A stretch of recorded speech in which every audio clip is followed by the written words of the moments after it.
bien, veamos ahora el teorema de Pitágoras y lo vamos a ver mediante una imagen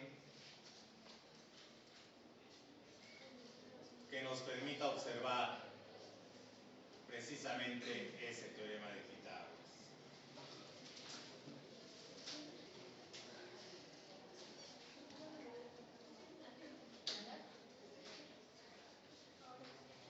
Desde aquí, el mejor GIF animado para explicar el teorema de Pitágoras. Quiero que analicen esa imagen. ¿Qué es lo que están demostrando ahí? Que los dos catetos son iguales. Si observamos, ¿dónde están mis herramientas? Aquí.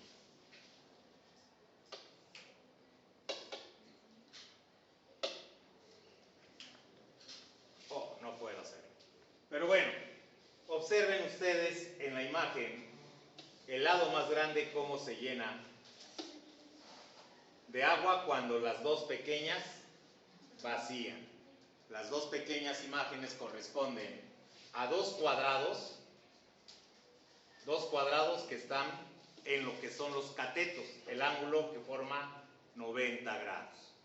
Al voltearlo, al girarlo, el agua vacía y llena perfectamente un cuadrado con el agua que se vacía de los otros dos. Un cuadrado que es la hipotenusa. El lado del cuadrado es el valor de la hipotenusa. El lado de los catetos es el valor del cuadrado de cada uno de los catetos.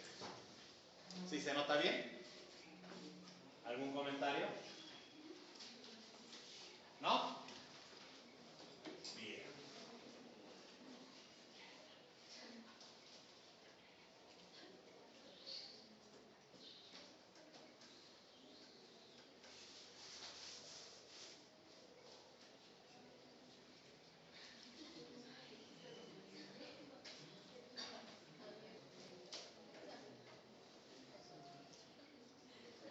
Veamos ahora un video precisamente del teorema de Pitágoras.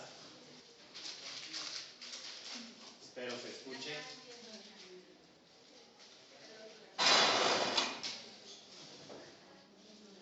Prominentes prácticas matemáticas para resolver problemas geométricos.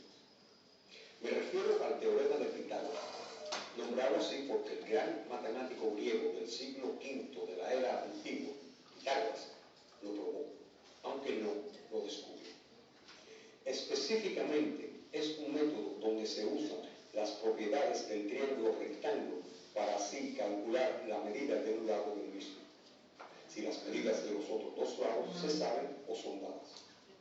Los nombres que se le dan a los lados de un triángulo rectángulo son: al lado mayor se le llama la hipotenusa y a los otros dos lados más pequeños se les llama los catetos.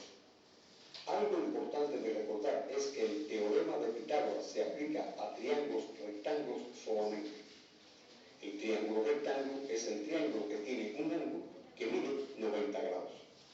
El teorema de Pitágoras dice que si la hipotenusa y cada uno de los catetos se elevan al cuadrado, el cuadrado de la hipotenusa es igual a la suma de los cuadrados de los catetos. Es importante que recuerden que esto solo sucede cuando los lados se cuadran. En este ejemplo, el 3 se ha elevado al cuadrado, también el 4 y el 5. Si los sumamos antes de elevarlos al cuadrado, la suma no da. Pero una vez que se elevan al cuadrado, el 3 como 9 y el 4 como 16, la suma de 9 y 16, que es 25, es el cuadrado de 5. El teorema de Pitágoras tiene un uso extraordinario, que se puede ver, por ejemplo, al hacer el cómputo de distancias que de otra manera fueran imposibles de hacer. Por ejemplo, ¿cuál es la distancia AC de un lado al otro de este lago? Si tratamos de usar una embarcación, la medida no va a ser muy precisa. Por lo tanto, usando el teorema de Pitágoras, medimos primero por tierra los catetos AB y BC. Y la medida para la hipotenusa AC va a salir del cómputo sin mojarse uno de los pies.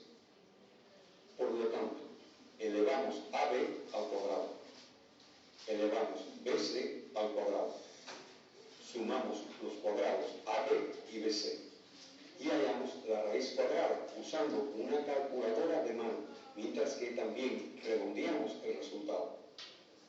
La distancia del lago es un poco más de 12 kilómetros y medio.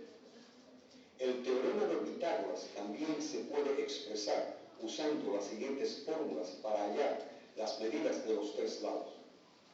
Para hallar la hipotenusa, que es el lado C del ejemplo, se calcula la raíz cuadrada de la suma de los cuadrados de los catetos que están representados por los lados A y B. El cateto A se halla calculando la raíz cuadrada de la resta del cuadrado del lado C menos el cuadrado del lado B. Y el cateto B se halla calculando la raíz cuadrada de la resta del cuadrado del lado C menos el cuadrado del lado A. Por ejemplo, una carpintera está construyendo los marcos de un cuarto que mide 6 metros de ancho por 7 metros de largo. ¿Cómo puede ella asegurarse que el cuarto sea un rectángulo cuando termine? La definición de un rectángulo dice que para ser un rectángulo el cuadrilátero debe tener las diagonales iguales. Por lo tanto, la mejor manera para ella de formar el rectángulo que quiere con 4 ángulos de 90 grados es estar segura que las diagonales del cuarto son iguales. Usando el teorema de Pitágoras, la diagonal se convierte en la hipotenusa y los lados de 6 metros y 7 metros se convierten en los catetos.